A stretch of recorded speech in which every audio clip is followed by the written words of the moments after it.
Thank you. Okay, so I have a challenge. I'm really challenged to do this presentation very short. I usually do it like a 40-minute thing, so I'm going to begin. Let's see. I'm talking about, as I say, next generation games you play with the next generation. So just to point out, it's not going to be next gen tech. It's next gen people, I call it. I think it's, as you heard, we kind of focusing on multiplayer games and who we are. Napnok Games, formerly known as Napnok Games. We released a couple of titles like Spin the Bottle, Affordable Space Adventures, which are like award-winning, which why we call each other ourselves award-winning studio. But our core is actually focusing on making people playing together and really focusing on each other and the play situation in front of the screen, right? So it's not only about the game, but it's also about the situation that happens while playing the game. So. And there's some release titles, just so you see it, maybe you know some of it. And just before I start my talk, I want to give you the reason why I'm doing it, because again, might not be clear when I start mentioning a few things. I find it very interesting that in the career of making games, we realize that we have something in common in all the titles, and it's not only the multiplayer aspect and people playing together, but our titles are very inviting for any type of player to play together, and not necessarily on purpose, but then with the last title, Affordable Space Adventures before, we actually started working on another title, Frantics, that I'll tell you more. We understood, or we could see that it was a single-player game that you can split the controllers or the operations of the spaceship in the game with multiplayer, like 2 or 3 players in total. And you could have like different style of players or inexperienced players working together with an experienced player, and it would feel kind of equal because the multiplayer is asynchronous, like you have to do 2 different things in the game, right? So someone is doing less or more easier stuff than the other one, so when they play together, they feel like they're on the same level. So you don't actually, feel that the person sitting next to you have never maybe tried a game or is way younger than you or way older than you. So this is so the reason I'm doing this talk is that we start pursuing, since showing that game to the public, we start pursuing the idea of playing together and actually trying to think when designing the title of how to inspire, no matter the genre, right? It doesn't matter if it's like a pure party game, just how to inspire people to be more showing the game or trying to play with I call it different generation, which could be parents and kids, or like just inexperienced players is the same thing. I'm trying also to define some terms because I couldn't really find any terms to discuss this. So I kind of call this 2 generations playing together. And again, I try to define that as the 2 different generations, like the parents and the kids, but also I put that together with the experienced player. No reason like discussing the age in that case. And last thing that I wanted to make as a point here is that it's very inspirational talk. So I just want you to start thinking, at least, that your games are not only a genre, but they also inspire, or like they create a situation around it, no matter if it's a local multiplayer or not. And think a little bit about it and what does it actually could mean for a player. And maybe try to communicate that when you're releasing the game. So again, focus on the genre, but think also about the play situation. So, what does it mean actually for us designing for 2 generations playing together?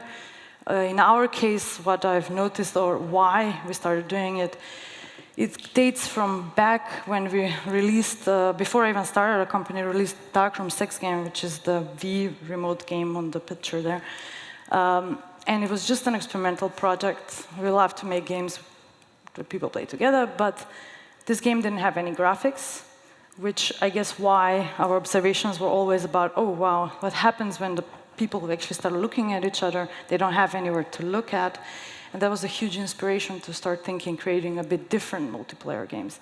So in our games, somehow we are focusing on silly interactions, so you look kind of silly when you're performing it, even if you're holding actually just a regular controller. A lot of humor and like giving the opportunities of a spectator view, so people watching you play is interesting to watch you play because of how you are doing it, or things on screen could be like impressive visuals and things like that. And also having like jury opportunities, like an outsider being able to create like extra rules and again, this is something that it's easy to talk about. Of course, it's hard to design, but I think thinking about it and communicating it as a developer, I think could be, at least in our case, has been a very good idea. So we really could get that word out. So I will mention 3 terms that I kind of find as like a key terms for when thinking about designing for these kind of 2 generations playing together that I kind of defined by myself, and hopefully you can understand it. And the first one is good backseat gaming. So this is an opportunity where you can have another player together with you just watching. Backseat gaming is a very bad term in the gaming world, but I kind of want to use it in a good setting where you can have a very interesting experience by sitting playing with someone else, where they just watch you play, but they can actually add to your experience. And what would, for example, be able to inspire like another person sitting and enjoying the game with you could be a good story. I think many people do play actually in couples, where one person is playing, the other one is actually experiencing the story. But it also could just be like, you know, open world games where one of them is doing giving the other one challenges, but it's not participating necessarily, but just adding to the experience. Like a lot of silliness and silly stuff could also be like a reason for this, or like just challenging like puzzles or challenging like play could be interesting to solve with another player, even though that player doesn't hold the controller. And again, yes. So the backseater role is, as I said, like, I think I'm going to skip this because I kind of said. So the other one is like tandem play. This is my favorite, and it's kind of inspired a lot by when I think about back in the days when, you know, being younger or playing with my younger brother. It's like you kind of switch the controller depending on, like, I prefer more, I don't know, fighting. He prefers more like exploring or whatever. So you kind of pass the controller, or like you're trying to pass someone's boss or something like that. So you basically pass around the challenge depending on what is happening on screen. And this is a bit different than the backseat gaming because you actually, even you observe some of the time as a player, but you also invested in the experience the same as the other player. And again, typically this could be like, also like, again, it's like a single player game usually, right? But it could also be a multiplayer game with turn-based. But you are still, every time a person is playing, they're still kind of a team. And then you just change who holds the controls. And I have a very good example of like games where, so the first, I'll just show you maybe this video, where like a father plays with his kids. He's not playing, he's just watching, but he kind of takes over when it's, maybe it will play, maybe not. Takes over when it's, oops, there it is. When it's too Chase! difficult. Come on, Chase, you can do it, catch up! This is gonna be hard for you! No, he's doing it, dude, he's steering good, man! He's legit doing it. Oh, Goofy's barnyard. Good point. That's like Goofy. Sorry, that's okay. You didn't miss anything. Is this there? Yes, it is. Okay, I'm not gonna play too many videos, I think. Goofy's barnstorm. No, now where'd you go? Now where'd you go? You're off the track. Not gonna work. Now you are going the wrong way. Don't crash into it. Is he going back? Yeah. Hey, Chase, man, let me just see that really quick. No, really quick, buddy, you're going the wrong way. Yeah, we're just gonna do a little back. Okay, you ready? You wanna do it? No, restart. Okay, ready? And here, Chase, you wanna do it? Restart? No, me. You want Michael to take a turn? No, me. Okay, whoa. Ah, uh-oh, I'm not supposed to go this way. Oh my goodness, Mickey and Minnie are the rule. Oh no, ah! Chase! Come on, Chase, you can do it. Catch up. This is gonna be hard for you. No, he's doing. All right. But so this is something like that, again, you might not be able to design directly for, but you can encourage. And one very good example of how it's done in Dark Souls, for example, you can like summon a person online to help you fight a boss. So they actually did kind of an intentional design there. And it's like, I would never play that game if that was not an option, for example. I'm not that hardcore player. And then Pokemon Go is actually a very good example where parents and kids got together and enjoy playing it, and not intentionally or intentionally. It just gives, because of the AR aspects of it, gives this opportunity of immersing in the real world and like really getting like that second player that watches or helps you out can create a narrative around it, like you know, go and kick it, or like go hold it while I try to catch it, or something like that. So that's right tandem play. there. Oh, get him, a wild Weedle. Get him, where's he at? He's right there. Okay, that was not intentional. I don't want to show that. And now we're getting back down to co-op play, which is my favorite one. And this is where you can actually do it intentionally, like designed for people to play together from different generations. And this is kind of where we step in. And we call the co-op play, we basically call it the Napnok way. That's how we define our play. And what does that mean, or like where our intentions are for bringing kind of naturally, without really too much talking about naturally bringing these generations together, is by mainly humor and nostalgia factor. So for example, through the humor or through the story.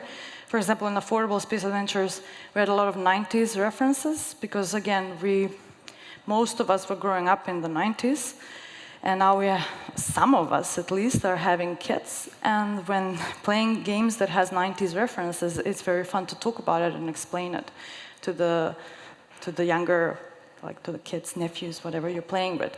So there is something about that you want to really share and teach, or like, you know, transfer that experience to a player that is not necessarily from that time or doesn't understand it.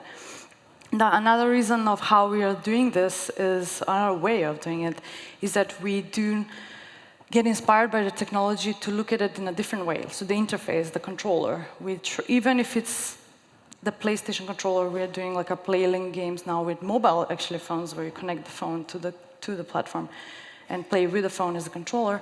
We still treat it as a new device. We try to think different, like a new way of like using it. And why is this interesting? Well, it's interesting because it's nice to invent new types of play, but also when you do invent new types of play, it becomes a leveling field for all players. So if you're very experienced or not experienced holding the phone or playing it in a new way, you're all beginners in a way. So it again becomes irrelevant how many games have you played before or not.